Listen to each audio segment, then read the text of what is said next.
Welcome back to Yang Daily. I'll be your host, Alex Cheney, bringing you all the Yang news you need to live your life right. Pretty short one, but there's some great and pretty scary stuff in here, so I'm sure you won't be bored. Let's get to it. I'm happy to say that today saw the largest protests yet in many cities across the country.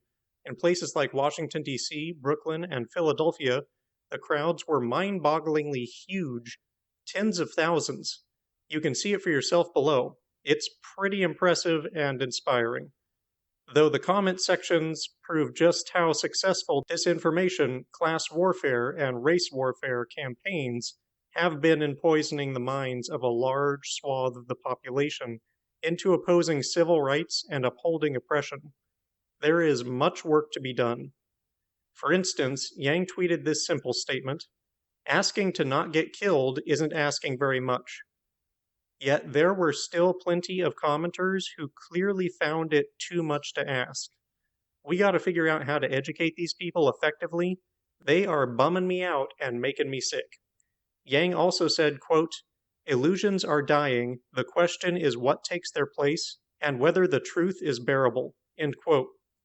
We need to make sure that what takes the place of those illusions is not even more damaging illusions. The two Buffalo officers who shoved the old man are now facing second-degree assault charges, so progress there. Reddit co-founder Alexis Ohanian has decided that his response to the Black Lives Matter movement will be to resign his position on the board of Reddit and ask that it be given to a person of color. Interesting move. Certainly unconventional. Not sure what to think about it, but I respect his determination to be a part of the solution. We talked about qualified immunity yesterday, the removal of which is a popular police reform item. If you want to learn more about it, there's a detailed article below. The short and skinny is that it invalidates any lawsuits against police, whether they broke the law or not, as long as there is no precedent for that exact kind of case. Simply put, if the police haven't been successfully sued for that exact crime before, you can't sue them for it. You can see why people want it gone. It's just a blatant disregard for the law.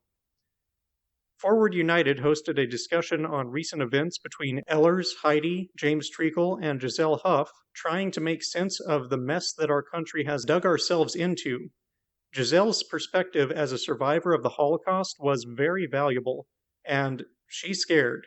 She says that anyone who thinks it can't happen here is mistaken. She sees the signs, the same signs that we discussed the other day in the fascism video, and she's depressed to see the country that saved her from fascism beginning to turn into its own worst enemy. This is something more Americans need to hear. We've become complacent in taking our democracy for granted. We think that it will always be there, that what happened in Germany can't happen here. Well, it can, and it is. And we need a resurgence of real patriotism that is built around freedom and democracy. Anyone in American society being oppressed, any infringement of human rights, is a threat to all of us. We stand or fall together. Let us get back to that clarion call of patriotism. Mike Breuer held a virtual protest rally you can catch below. Unfortunately, I couldn't hear it well because the volume was insanely low. Mike has also set a new donation goal of $100,000 by June 14th to kick off the last fundraising period. If you can spare it, he can put it to good use. Finally, I need you all to give a hearty happy birthday to Scott Santens, father of the modern UBI movement, soon to be historical figure, and birthday boy of the day. Can't say he didn't have a good turnout for the festivities. And that'll do it for today's Yang Daily. Wish Scott happy birthday. Watch and spread the Forward United discussion and the anti-fascism video so we can save our country. Help spread the word on coordinating with protesters to give the movement clear policy goals. If you're going out to protest, wear protection, especially on your eyes, head, and throat. If you get arrested while protesting, remember not to say anything without a lawyer. Whatever you choose to do, be wise, be safe, and act with measured purpose toward real solutions. And don't forget to Yang Daily.